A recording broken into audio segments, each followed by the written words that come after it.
धर्म के नाम पे, आइकॉनोक्लाज्म के नाम पे मंदिर टूटे, ये बिल्कुल गलत है। मंदिर तोड़ने का इतिहास बहुत पुराना रह चुका है,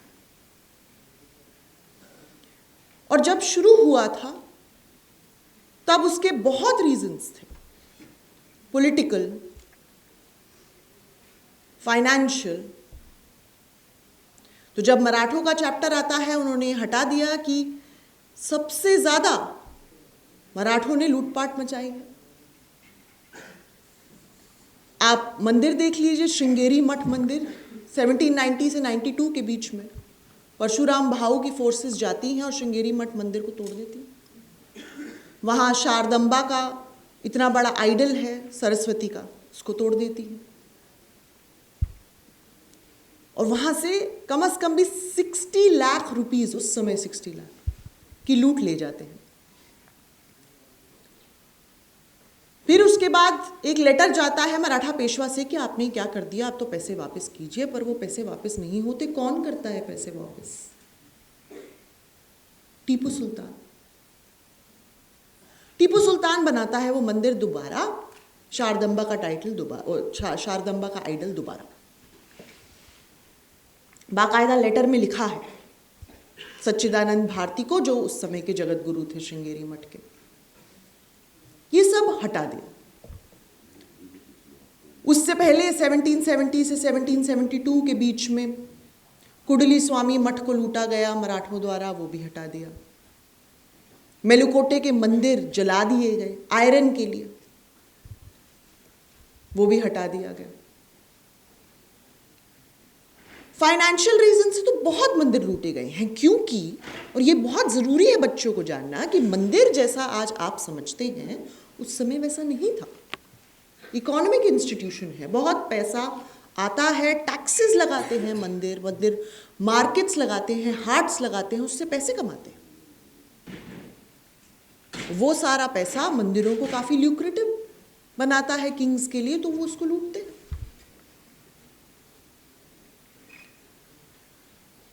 लेकिन ये सब नहीं बताएंगे। पॉलिटिकल रीजन से बहुत मंदिर टूटे हैं।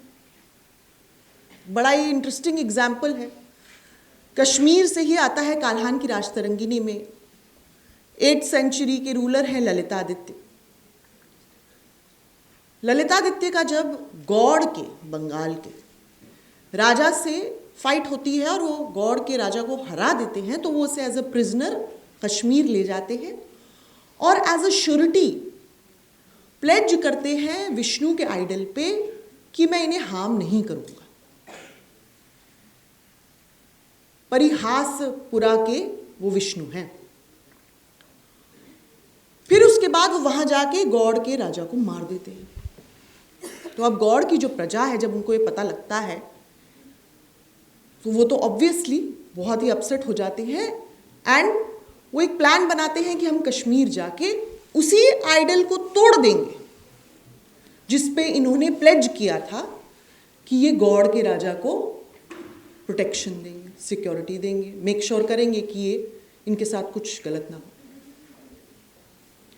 वो जाते हैं, लेकिन उन्हें उस मंदिर में एंट्री नहीं मिलती है, तो विष्णु रामास्वामी के आइडल को तोड़कर आते हैं। Purely political. गौड़ के राजा भी वैष्णविज्म में बिलीव करते हैं, ये राजा भी, इसमें कोई रिलीजियस नहीं है, प्योरली पॉलिटिकल। पर रिलीजियस रीजन से भी मंदिर टूटे हैं। प्रॉब्लम ये है कि एनसीईआरटी को लगता है कि सिर्फ मुसलमानों ने ही रिलीजियस रीजन से मंदिर तोड़े हैं। नहीं, कश्मीर से हमें बहुत अच्छा एग्जाम्पल आता है क्षेमगुप्त का, जिसने पूरे के पूरे जयेंद्र विहार को जला दिया। कश्मीर का राजा काल्हान की राजतरंगिनी में है, 9th-10th सेंचुरी के रूलर हैं वो। क्यों? क्योंकि उनके डामर अंदर छिपे थे। फिर उसके बाद बुद्ध की मूर्ति को तोड़कर अपने नए मंदिर में लगाया, शिव का मंदिर क्षेम गौरीश्वर, उसकी नींव में लगाया। Clear idea of conquest. उससे भी पहले शशांक, गौड़ के रूलर, बंगाल के रूलर, उन्होंने बुद्ध की मूर्ति तोड़ी, बोध गया को काट दिया। कितनी टेक्स्ट हैं संस्कृत से पहले ह्यूनसांग की खुद की टेक्स्ट, जो ये बात को हमारे तक लाती है, हमको बताती है कि कैसे शशांक ने ये स्वेयर किया था कि वो बुद्धिज्म को खत्म कर देंगे। तो ऐसा बहुत है। फिर उसके बाद अगर आप 7 से 10 सेंचुरी तक देखें तो 300 साल की हिस्ट्री है जहां साउथ में भक्ति मूवमेंट के आने से Jainism became an easy target. कितने Jain rock cut cave temples हैं जो कन्वर्ट हुए शैव टेम्पल में। आप अपार, संबंदार, सुंदरार, ये जो नयनार सेंट्स हैं, इनको पढ़ेंगे तो they spew a lot of bile against Jains. बहुत कुछ खराब खराब बोलते हैं वो जैन के खिलाफ। लेकिन एनसीईआरटी ये सब नहीं बताना चाहती है। टेम्पल डिस्ट्रक्शन की हिस्ट्री जानबूझ के इनकम्प्लीट, जानबूझ के कम्युनल, क्योंकि कहना है कि analytical capabilities, but actually analytical capabilities दे दी तो बच्चे को तो पता लग जाएगा कि आप ब्लेटेंट कम्युनलिज्म फैला रहे हैं, कि टेम्पल डिस्ट्रक्शन का सिर्फ रिलीजन से ही वास्ता नहीं है और सिर्फ सुल्तानों और मुगलों ने ही मंदिर नहीं तोड़े।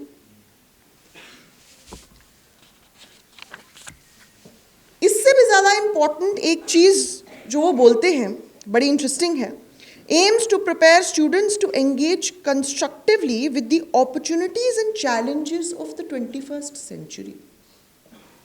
2 चैलेंजेस है 21st सेंचुरी के, कास्ट डिस्क्रिमिनेशन और कम्युनलिज्म, दोनों ही हटा दिए एनसीईआरटी ने। अगर आप बारीकी से, और ये बड़ी समझदारी से काम हो रहा है, अगर आप बारीकी से क्लास 6 को, क्लास 7, क्लास 8 की किताबों को पढ़ेंगे तो वर्ड कास्ट को रिप्लेस करके सोशल रियलिटीज कर दिया गया। कास्ट एक बड़ा ही स्पेसिफिक और यूनिक सिस्टम है सबकॉन्टिनेंट का। ऋग्वेद के टाइम से लेके अब तक अनचैलेंज चलता ही आ रहा है। चैलेंजेस हुए हैं बट कोई भी ऑब्लिटरेट नहीं कर पाया कास्ट सिस्टम को। और भी ज्यादा जरूरी हो जाना चाहिए कि हर बच्चे को पता हो कि ये कितना डेंजरस और कितना इंसिडियस इंस्टीट्यूशन है और इससे कितनी डिस्क्रिमिनेशन फैलती है। लेकिन आपने जानबूझ के कास्ट वर्ड डिलीट कर दिया। अनटचेबिलिटी की जो रेफरेंस है क्लास 6 में वो हटा दी गई है। वर्ना सिस्टम की रेफरेंसेस हटा दी गई।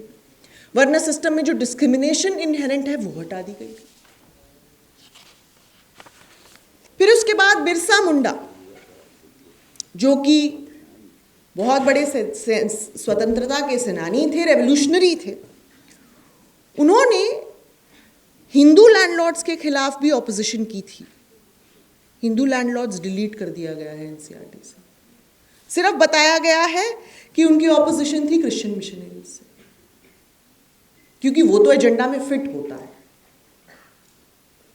पर हिंदुइज्म और हिंदू लैंडलॉर्ड्स के खिलाफ थी, वो एजेंडा में फिट नहीं होता, तो हम वो डिलीट कर देंगे। फिर उसके बाद रायट्स हटा दिए। गोधरा 2002 के रायट्स हटा दिए। बाबरी मस्जिद का डिमोलिशन की हिस्ट्री हटा दी। उसके बाद के रायट्स हटा दिए। क्यों? जब पूछा गया दिनेश साकलानी जी से, जो एनसीईआरटी के हेड हैं, तो उन्होंने कहा कि हमें पॉजिटिव सिटीजन्स बनाने हैं, नेगेटिव डिप्रेस्ड सिटीजन्स नहीं। अगर आप जान जाएंगे कि इंडिया में बड़ा सांप्रदायिकता फैली है, कम्युनलिज्म फैली है, तो इससे आप नेगेटिव सिटीजन बन जाएंगे। क्योंकि एनसीईआरटी के मन में ये है कि अगर एक स्टूडेंट खुद से पढ़ेगा, खुद से समझेगा, फैक्ट्स समझेगा, तो क्वेश्चंस पूछेगा। डेमोक्रेसी, सेक्युलरिज्म के मायने समझेगा, सरकारों से कल जाके क्वेश्चन पूछेगा। तो इसीलिए ये सब हटाना बहुत जरूरी है।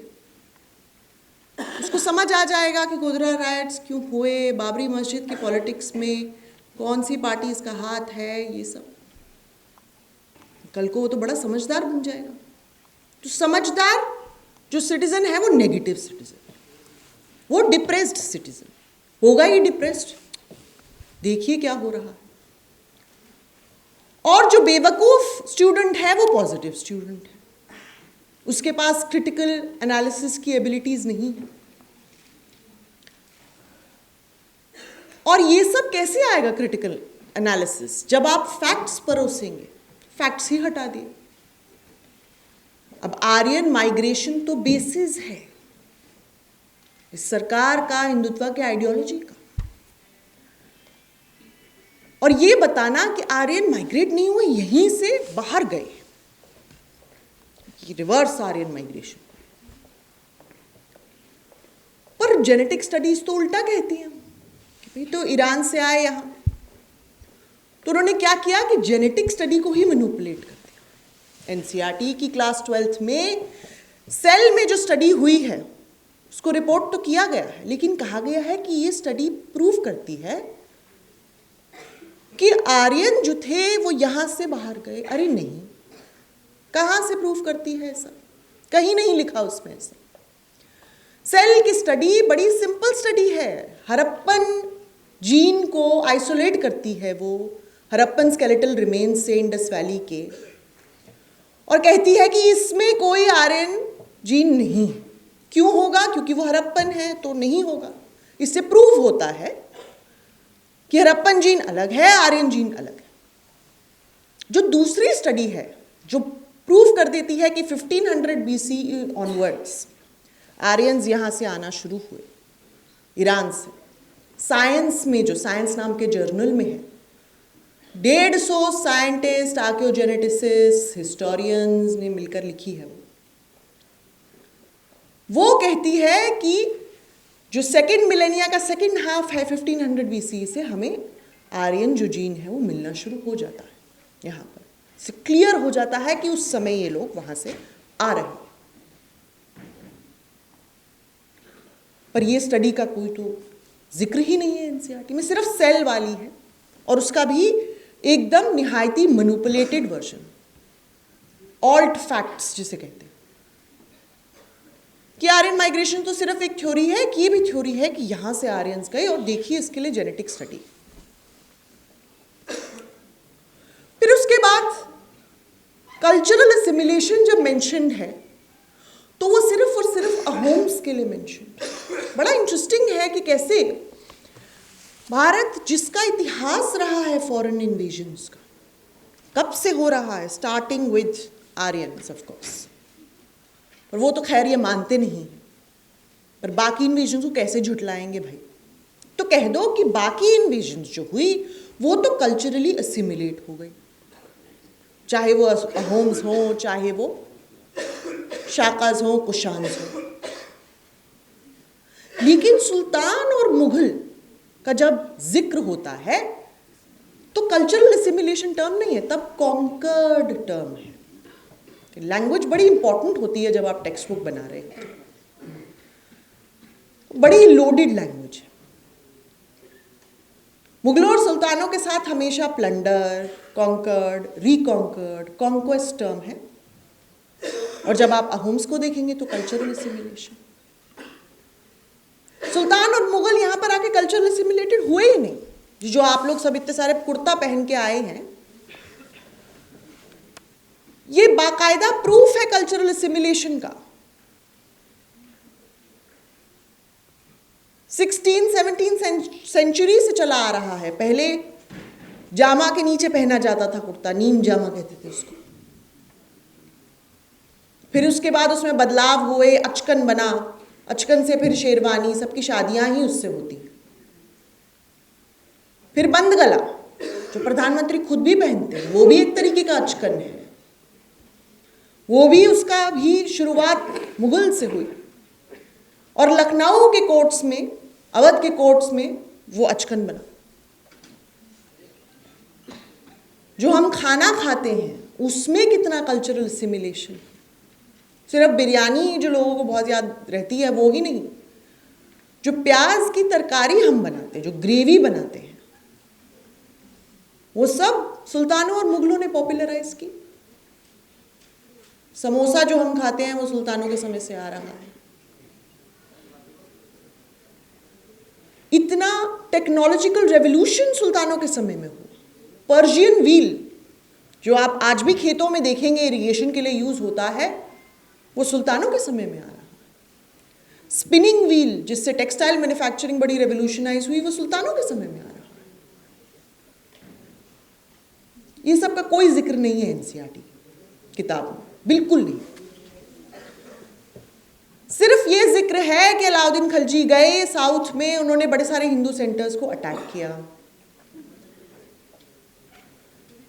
कि अकबर ने चित्तौड़ में बड़े सारे लोग मार दिए। जो एक्चुअल सोशो कल्चरल इंपैक्ट है, जो वैसे भी बताना चाहिए, नेगेटिव पॉजिटिव क्या फर्क पड़ता है, वो तो बताया ही नहीं। तो बच्चों से बड़ी सिंपल तरीके से उनका right to proper historical education छीना जा रहा है। वो सब तो ठीक है, जो भी वो कम्युनल पॉइजन पा रहे हैं वो तो पा ही रहे हैं, पर वैसे भी इतना कम है सुल्तानों और मुगलों के बारे में इस चैप्टर में कि अगर वो कल को किसी के सामने बैठेंगे भी तो उनको कुछ नहीं पता होगा सुल्तानों और मुगलों के बारे में। 4 से 5 लाइनें हर एक सुल्तान के बारे में आपने बता दी, और ये कोई छोटी मोटी हिस्ट्री नहीं है, 600 साल की इंडियन हिस्ट्री है। उसको आपने एनसीईआरटी टेक्स्ट बुक्स में 15 से 20 लाइन में सिमटा दिया। क्या होगा उससे? एंड मेरी प्रॉब्लम ये भी है कि गौहर रजा साहब कह रहे थे कि एटलीस्ट 30 से 40 लाख लोग तो 11वीं 12वीं में साइंस लेते हैं, यहां तो वो भी नहीं है। इतिहास तो लोग लेते ही नहीं है 11वीं 12वीं में, क्योंकि ये माना जाता है कि पहले तो इतिहास लेने से क्या फायदा है, सबसे पहला क्वेश्चन। और ये मैं अपने एक्सपीरियंस से कह रही हूं। मेरे 10वीं में 94% नंबर आए थे, 94%, और मेरा बहुत घमासान हुआ था घर में। तो सबने कहा था साइंस लो, साइंस लो, इतिहास पढ़ के क्या करोगी।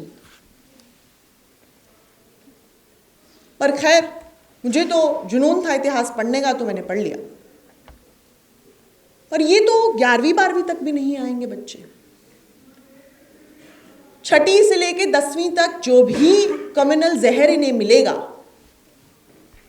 और अगर 11वीं 12वीं में आ भी गए तो सेम टेक्स्ट बुक्स, और उसके बाद कॉलेजों में भी अब यही हो रहा है। आप अगर कॉलेजेस के कोर्सेज देख लीजिए, बड़े इंटरेस्टिंग कोर्सेज है जो वैल्यू एजुकेशन कोर्सेज इन्होंने इंट्रोड्यूस किए हैं दिल्ली यूनिवर्सिटी में। क्या तो कोर्सेज हैं। वो एक कोर्स है एंशिएंट ट्रेडिशंस पे शायद,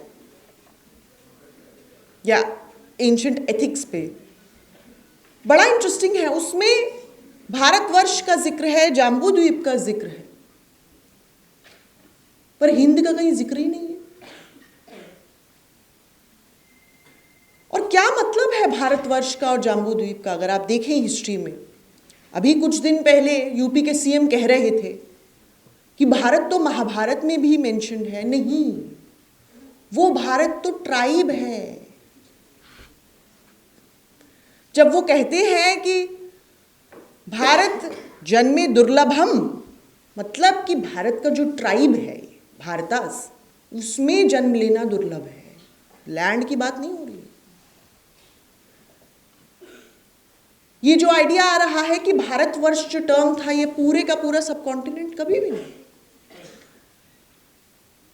थोड़ी सी भी अगर आपने इतिहास पढ़ा होगा, 1st सेंचुरी एडी की जो खारवेला की हाथीगुम्बा इंस्क्रिप्शन है, उसमें वो कह रहे हैं कि मैं भारतवर्ष से लड़ाई कर रहा हूं। वो खुद ओडिशा के हैं, कलिंग के।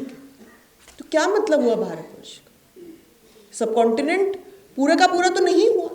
इसका मतलब कलिंग भारतवर्ष का हिस्सा था ही नहीं, कोई और लैंड है। सेम विद जाम्बू द्वीप, अशोक के डोमिनियंस को डिपिक्ट करता है। पहली बार जो सबकॉन्टिनेंट को एक एंटिटी का दर्जा मिलता है तो अरब्स के द्वारा मिलता है। अल हिंद, अफगानिस्तान से लेके इंडियन ओशन को एक एंटिटी मानते हैं। पर ये सब ना तो कॉलेजेस में मिलेगा आपको, ना स्कूल्स में मिलेगा। और प्रॉब्लम ये है कि बातें आप हाई फैल्यूटिंग कर लीजिए कि हमने एनालिटिकल कैपेबिलिटीज़ देनी है, चैलेंजेस के बारे में सेंसिटाइज कराना है, पर आपकी किताबों में बिल्कुल ऑपोजिट है। आप जानबूझ के चैलेंजेस छुपाएंगे कास्ट के, कम्युनलिज्म के। आप जानबूझ के फैक्ट्स ऑब्लिटरेट करेंगे बिकॉज आपको एक क्रिटिकली एनालाइजिंग स्टूडेंट नहीं चाहिए, एक क्वेश्चनिंग स्टूडेंट नहीं चाहिए। आपको चाहिए वो स्टूडेंट, वैसे भी हिस्ट्री के साथ तो ये माना ही जाता है, हिस्ट्री को तो पहले से ही लोग बड़ा बोरिंग मानते हैं, पढ़ाई बहुत ख़राब तरीके से जाती है क्लासेस में। मुझे खुद पता है, छठी सातवीं में जब मैं थी तो हमें कहा जाता था कि इम्पॉर्टेंट पॉइंट्स को बस हम अंडरलाइन करा देंगे, उसको याद करके एग्जाम में लिख देंगे। तो मुझे तब हिस्ट्री बिल्कुल नहीं पसंद। मुझे तब पसंद आई जब मैं 8वीं कक्षा में थी। वो क्योंकि वो टीचर का बड़ा इंथुजियाज्म था, बड़े पैशन से वो बताती थी हिस्ट्री, तो मुझे बड़ी पसंद आई। Teacher can really make and break a student's career, ये तो है। इसीलिए बहुत ज़रूरी है एक सशक्त टीचर का होना, एक समझदार टीचर का होना। और इसीलिए जैसे गौहर रज़ा साहब कह रहे हैं, ये लोग वो चांस भी नहीं लेना चाहते। ये चाहते हैं कि जो हमने लिखा है बस वही पढ़े बच्चे। टीचर अपना दिमाग लगा देगी और कॉन्टेक्स्ट ऐड कर देगी किसी चीज़ के लिए, तो फिर तो बड़ी प्रॉब्लम हो जाएगी। तो इसीलिए इनके लिए ये बड़ा ज़रूरी है कि ये सब लिख के दे दे, बच्चे इसको रट के एग्ज़ाम में पास हो जाएंगे, दैट्स इट। जो हिस्ट्री के लिए क्रिटिकल थिंकिंग चाहिए होती है, ये नहीं डेवलप कराना चाहते, ना यहाँ ना कॉलेजेस में। आप रिक्रूटमेंट्स देख लीजिए कॉलेजेस की, सिर्फ एमए और नेट क्वालिफाई हो गए, बताइए। जो पीएचडी थे उनको निकाल दिया गया है एज टीचर्स। और ये सिर्फ डिग्री की बात नहीं है, ये एक्सपीरियंस की भी बात है। मैंने आज ये इसलिए कहा कि मैं टेम्पल डिस्ट्रक्शन पे 10 साल से पढ़ाई कर रही हूं, क्योंकि अगर 5 साल कर रही होती तो वो कम होती, 10 साल ज़्यादा है। एक्सपीरियंस का फर्क पड़ता है। तो वही इंसान जिसने सिर्फ एमए तक हिस्ट्री की पढ़ाई की है और पीएचडी तक हिस्ट्री की पढ़ाई की है, दोनों में फ़र्क है। वो ज़्यादा परिपक्व है पीएचडी वाला, in all objective means, objectively speaking. पर वो ये चांस नहीं लेना चाहते, क्योंकि अब ये बात है ही नहीं कि एक्सपर्टीज को तवज्जो दी जाए। एक्सपर्टीज से क्या फ़र्क पड़ता है?